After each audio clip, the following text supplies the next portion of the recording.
네, 안녕하십니까. 아, 오늘 지적 시간입니다. 가장순관 히스테리 환자. 오늘은 호사느라는 거에 대해서 한번 살펴보도록 하겠습니다.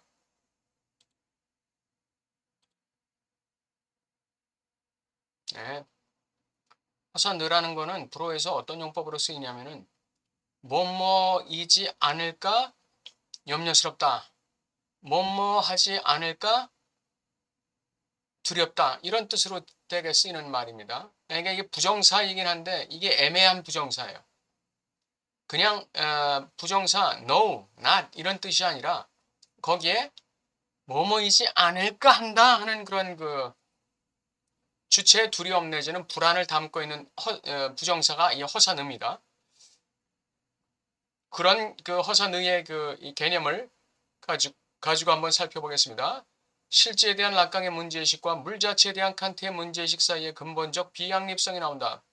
네, 락강의 실제에 대한 그 문제의식이라는 건 실제에 대한 대면의 실제와의 조우에 그 초점이 있는 반면에 물 자체에 대한 칸트의 문제의식은 물 자체는 배제된 것이죠. 물 자체와의 조우라는 개념이 없어요. 이런 이유로 상징화할 수 없는 실제의 핵인 락강의 사물을 물 자체 개념을 이용해 읽으려 애쓰는 모든 해석은 잘못을 저지르는 것이다. 물 자체, 초월적인 의미를 가지고 락강의 사물을 다루려고 하면은 이건 잘못이라는 거예요. 이 락강의 사물은 상징화시켜야 할 그 어떤 대상을 얘기하는 것이죠. 상징화시키고 승화시켜야 할 대상을 얘기하는 것이죠. 이게 다루어져야 하는 거예요. 이 배제시켜 놓고 저 멀리 초월 세계 속에 이렇게 보관해 놓는 게 아니에요. 낙강의 실제는 항상 우리에게서 도망가는 상징화할 수 없는 잉여가 아니다. 그것은 오히려 정신외상적 만남이라는 형식 아래 나타난다. 도망가는 게 아니라 항상 주체에게 반복해서 나타나는 것이죠. 실제 귀환이에요. 우리는 눈속임의 겉모습만을 직면할 것이 아니라 생각하는 곳에서 그것을 만난다. 우리는 눈속임의 겉모습만을 직면할 것이라고 생각하는 그곳에서 실제를 만나게 되겠어요. 왜냐하면 실제는 겉모습의 이면이기 때문에 그렇습니다. 칸트의 생각할 수 없는 것은, 그러니까 칸트식은 그 겉모습의 이면으로서의 실제를 갖다가 물 자체로 그냥 치부해 버리는 거예요. 근데 락강은 바로 그 겉모습의 이면이 바로 실제야. 그러면서 그 실제와 만나려고 하는 것이죠. 겉모습과 만나려고 하는 게 아니라. 칸트의 생각할 수 없는 것은, 그리고 사도와 함께 그것을 생각하도록 강제하는 것은 그런 만남, 즉 역설적 지점이다. 겉모습의 역설적 지점. 이 지점에서, 그 지점에서 겉모습 자체는 그것을 알지 못한 채 진리를 만진다. 알지 못한 채 진리를 만진다. 자신의 이면이 진리라는 사실 자체를 겉모습은 모르는 거죠. 칸트의 강박적 구조의 목적은 바로 실제와 정신 외상적 만남을 피하는 것이다. 이 강박적으로 피하려는 거예요. 이 실제라는 정신 외상적 만남을 강박적으로 피하려고 하는 거예요. 이 칸트는. 가능한 경험의 장을 현상들에 한정 짓는 거예요. 현상 세계. 이게 상징계 아니에요, 이게. 현상들이라는 게 상징계죠. 가능한 경험의 장을 상징계에 한정 짓고 거기서 물 자체, 실제, 물 자체를 배제하는 칸트의 방식은 첫 보기에 진리에 대한 갈망을 표명하는 것처럼 보인다. 이게 겉모습이에요. 그리고 현상들에게 너무 빨리 양보한다는 두려움과 현상들을 물 자체로 간주한다는 두려움을 표명하는 것처럼 보인다. 마치 그 현상들 자체에 굴복하는 듯한, 예, 현상들을 물 자체로 간주하는 듯한 그런 겉모습을 가지고 있는 거예요. 이 칸트의 현상계라는 게. 그런데 헤겔이 말하듯이 실수 앞에, 현상과 물 자체 사이의 혼동 앞에 이 두려움은 자신의 반대자를 숨긴다.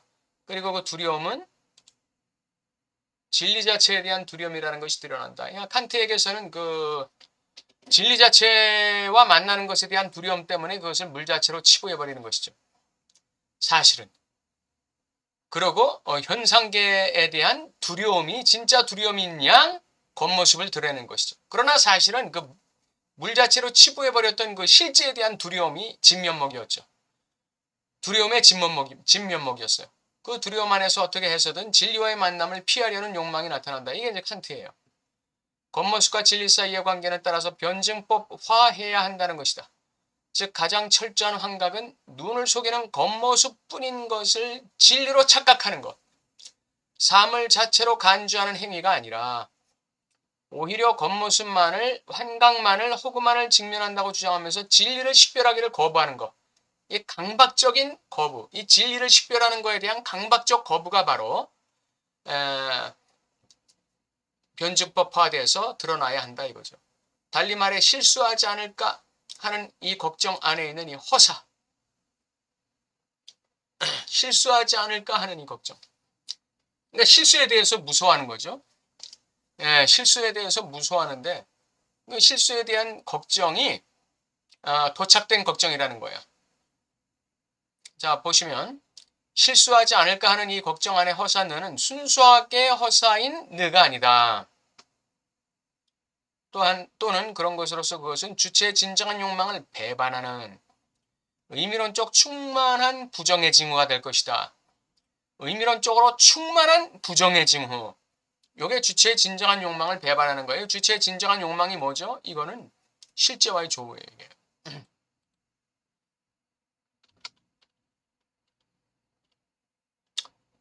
실제와의 조우가 되는 것입니다. 이걸 배반하는 거예요. 그리고 의미론적 충만한 부정의 징후가 된다. 다른 말로 하면은 그건 아니야. 그건 우리가 살펴볼 게 아니야. 그거는 우리가 살펴볼 게 아니고 그건 치부해 놔도 돼 하는 것이죠. 즉 칸트의 주체는 그의 의도가 실수를 파악하는 것이라고 말하고자 한다. 칸트의 주체는 그의 의도가 실수를 피하는 것이라고 말하고자 한다. 그러나 사실은 뭐냐? 그는 실수에도 종속되지 않을까 하는 따라서 진리를 만진다는 두려움을 갖고 있다. 실수에 더 이상 종속되지 않을까? 혹시라도 내가 진리를 직면하게 되지 않을까? 하는 그 두려움, 요게 진짜 두려움이라는 거예요. 요게 진짜 걱정이라는 거예요. 실수하지 않을까 하는 칸트의 걱정이라는 것은 정확하게 말하면 해결식으로 말하면 실수에 더 이상 종속되지 않을까 하는 두려움이에요. 요건 달리 말하면 뭘 의미하느냐 하면은 진리를 만진다는 두려움이에요. 실수에 더 이상 종속되지 않을까 하는 두려움. 요거는 달리 말하면 진리를 만진다는 두려움, 실제를 혹시 보게 되지 않을까 하는 두려움이란 얘기예요. 실수하지 않을까? 실수에 더 이상 종속되지 않을까? 요거는 사실은 주체의 진정한 욕망을 숨기고 있는 것으로서 진리를 만진다는 것에 대한 두려움을 내포하고 있다. 근데 그 겉모습이 이걸 살짝 가리고 있다는 거죠. 주요한 실수가 앞에 두려움 자체에 있다면, 실수 앞에 두려움은 그것의 반대자를 숨긴다. 즉 진리 앞에 두려움을 숨긴다.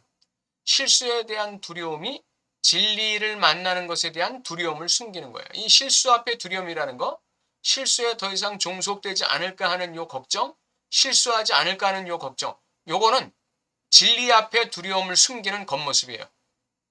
그것의 반대자, 즉 진리를 만난다는 두려움을 캐모플라지하고 있는 겉모습이 되는 것이죠.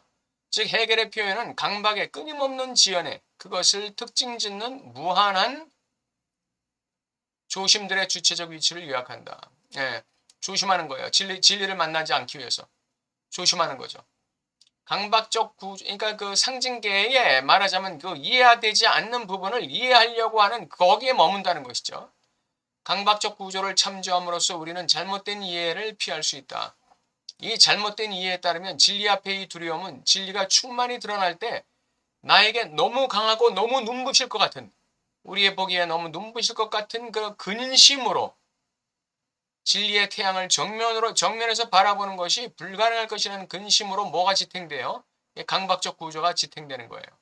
이 진리 앞의 두려움, 이 진리 앞의 두려움에 대한 그 진리를 만나는 것에 대한 그 두려움, 이걸 갖다가 강박적으로 그 피하는 예, 그 강박적인 회피, 이것을 지탱하는 게 되는 거예요, 이게.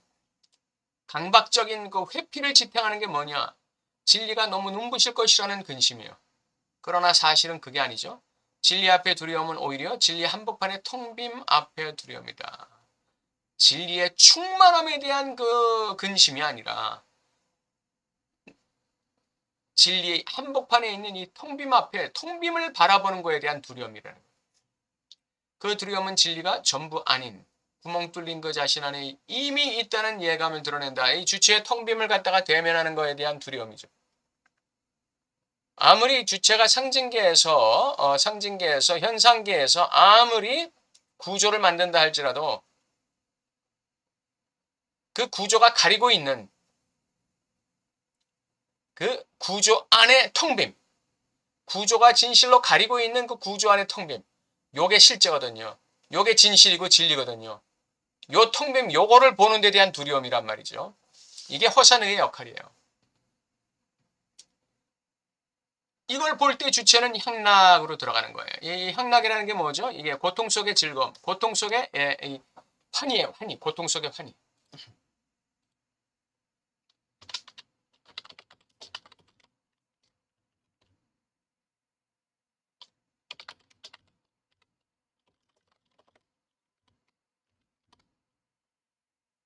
향락이라는 게 고통 속의 환희를 얘기하는 거예요.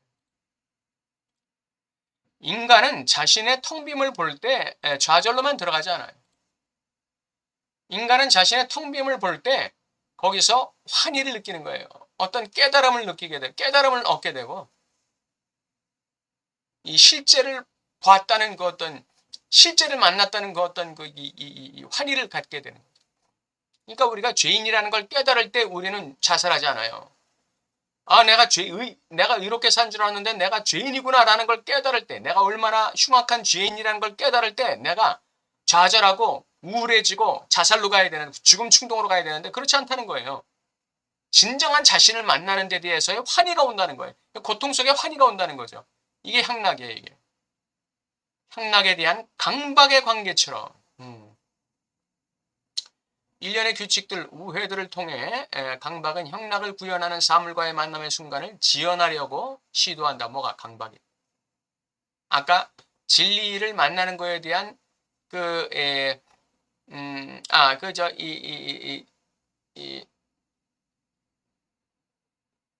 상징계, 현상계에 머무르려고 하는 그 강박적 구조가 뭐를 가리고 있다고 그랬어요? 진리를 갖다가 진리의 태양, 진리의 그 텅빔, 진리를 만나는 거에 대한 두려움을 가리고 있다고 했죠. 예. 그 강박이 향락을 지연하는 거예요. 그 강박이, 그 현상계에 집착하려고 하는 그 강박이 향락을 지연하게, 그러니까 그 사물과의 만남의 순간을 지연하려고 시도하는 거예요. 이유는 겉으로는 향락의 경험이 강박에게는 너무나 강하고 너무나 정신외상적으로 보이기 때문인 것 같지만 실제로는 향락이 자신을 만족시키지 않을까 하고 자신을 만족시키지 못하면 어떡할까 하고 사물과의 만남이 끔찍한 환멸이 되고 좌절이 되면 어떡할까 하고 강박이 두려워하기 때문이다. 이 진실과의 만남에 대한 이 두려움, 이거는 이 현상계에 대한 강박적 집착으로 지금 가리고 있는데 사실 그것을 까놓고 보면 그 진실을 만났을 때 자기가 너무 압도되지 않을까 하는, 향락에 압도되지 않을까 하는 그런 그 두려움이 아니라 실제를 만남 속에서 자신의 텅빔, 자신의 그 근본적인 그 전부 아님을 직면하면서 오는 그 환멸, 그거를 갖다가 너무 강력하게 느끼지 않을까 하는 두려움이 있다는 거죠. 따라서 잉여는 결의의 출현 형식일 뿐이다. 즉 우리에게 실제라는 건 그렇기 때문에 우리가 텅 비었다는 것을 드러내는 징후예요. 징후. 이 잉여 실제라는 것.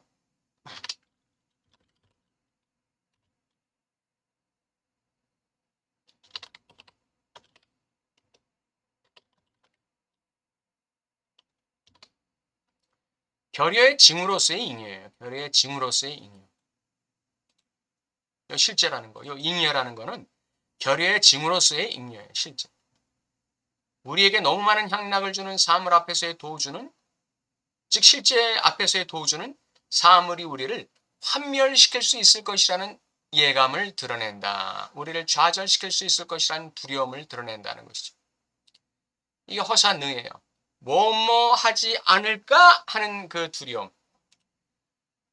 만일 그가 오면 어떡하지 하는 두려움. 만일 그가 오지 않으면 어떡하지 하는 두려움이죠. 만일 그가 오지 않으면 어떡하지 하는 두려움. 만일 그것이 나를 만족시키지 않으면 어떡하지 하는 두려움. 그 실제가 나를 갖다가 만족시키지 않으면 어떡하지? 실제가 나를 향락시키지 않으면 어떡하지 하는 두려움. 그 실제와 직면했을 때 내가 좌절하면 어떡하지 하는 두려움. 예, 이걸 허사느가 보여주고 있다는 것이죠. 예. 예, 오늘 지적의 가장 순간이 스테이 환자에서 허사느를 한번 알아봤습니다. 예, 다음 주에 또 뵙기로 하겠습니다. 감사합니다.